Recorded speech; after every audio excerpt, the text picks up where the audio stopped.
Mesdames, Messieurs, je vous tiens témoin de l'immense plaisir que votre présence ici, à côté de nous, Office national de formation professionnelle et Haut Conseil du dialogue social, nous procure en ce jour si spécial de co-construction d'une synergie d'action autour de la modernisation de la formation professionnelle et la redynamisation de la négociation collective sectorielle. C'est alors avec un grand enthousiasme que je vous en remercie tout en vous souhaitant la bienvenue et vous sachant gré de votre engagement à vouloir œuvrer pour les intérêts inclusifs des branches professionnelles. Parlant ainsi des branches professionnelles, cela me permet d'évoquer les deux grandes missions phares que l'État du Sénégal a toujours confiées à l'Office national de formation professionnelle, notamment, d'une part, la coordination des interventions des branches professionnelles par des actions prioritaires en s'appuyant sur des structures existantes ou à créer, et d'autre part, l'assistance des organismes publics comme privés dans la prise en charge de leur action de formation ainsi que de leur évaluation. En effet, le diagnostic situationnel du secteur productif en 1980 avait révélé, entre autres résultats,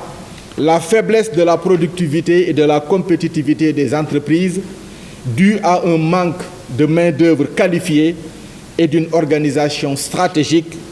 autour des branches professionnelles. Alors que la croissance du pays en souffrait,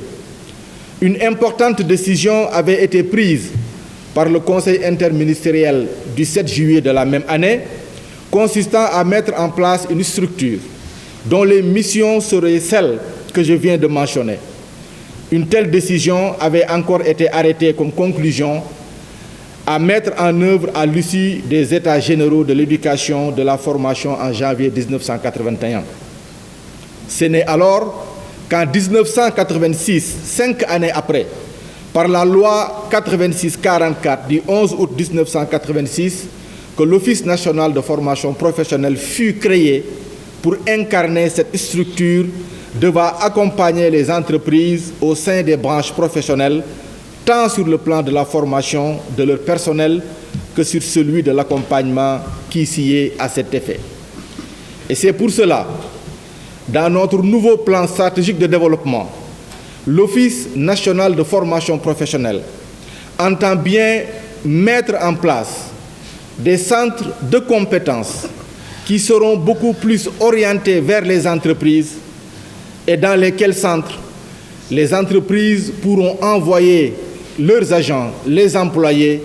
pour leur permettre de faire des renforcements de capacités suite à des études que nous aurons faites ensemble pour identifier quel est réellement le besoin en main-d'œuvre qualifiée.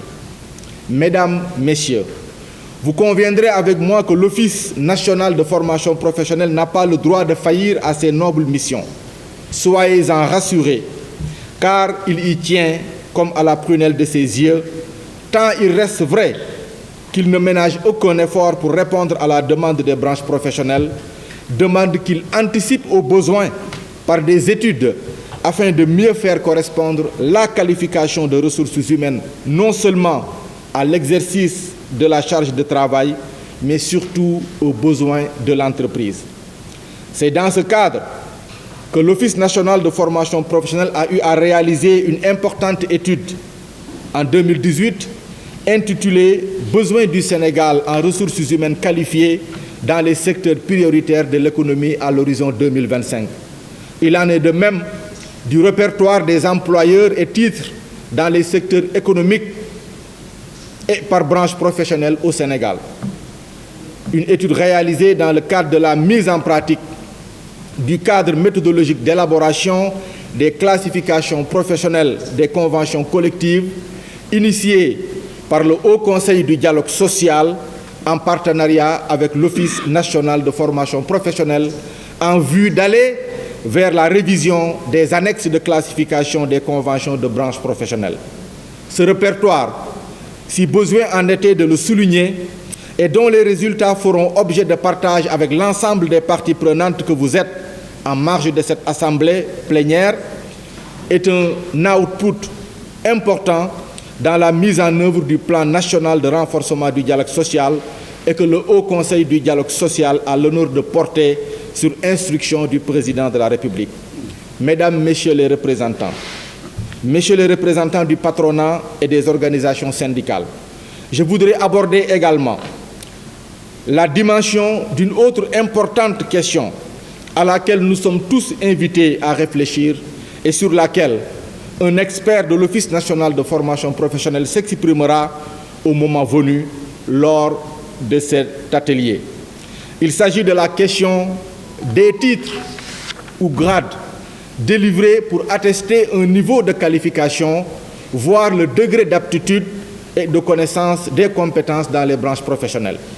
Le constat est général. Il pullule des diplômes ou d'attestations comme certificat dans notre environnement au point qu'il semble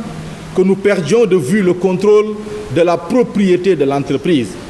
ce qui a toujours reflété sa marque et fait sa fierté. Je veux nommer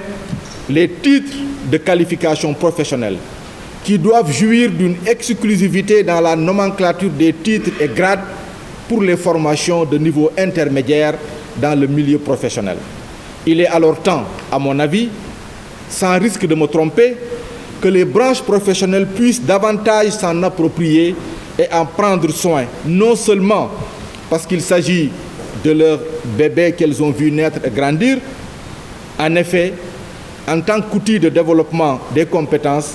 ces titres de qualification sont les mieux susceptibles de contribuer à une meilleure gestion des ressources humaines et de la stabilité des relations de travail à côté du dialogue social. Mesdames, Messieurs,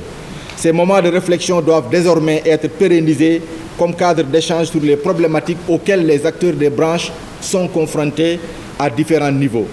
Cela nous permettra de les résoudre grâce à notre commune volonté d'y faire face. Madame la Présidente du Haut Conseil du dialogue social, soyez rassurée que l'Office national de formation professionnelle restera aux côtés du Haut Conseil du dialogue social et des acteurs concernés pour l'atteinte de tels objectifs. Et nous ne ménagerons aucun effort à vous impliquer et à vous mettre devant pour que nous puissions tous réussir cette importante mission que le chef de l'État a bien voulu vous confier. Et sur ce, je vous témoigne la disponibilité de l'Office national de formation professionnelle à vous accompagner dans le renforcement des mandats tripartites en dialogue social et en négociation. Et nous nous rapprocherons du groupe des travailleurs et des employeurs pour définir ensemble un cadre de formation qui nous permettrait de prendre en charge ce besoin. Je ne saurais terminer ce propos sans me joindre à vos prières pour que les travaux se poursuivent dans une ambiance teintée de cordialité et de sérénité, nous permettant d'atteindre les résultats escomptés. Je vous remercie pour votre attention.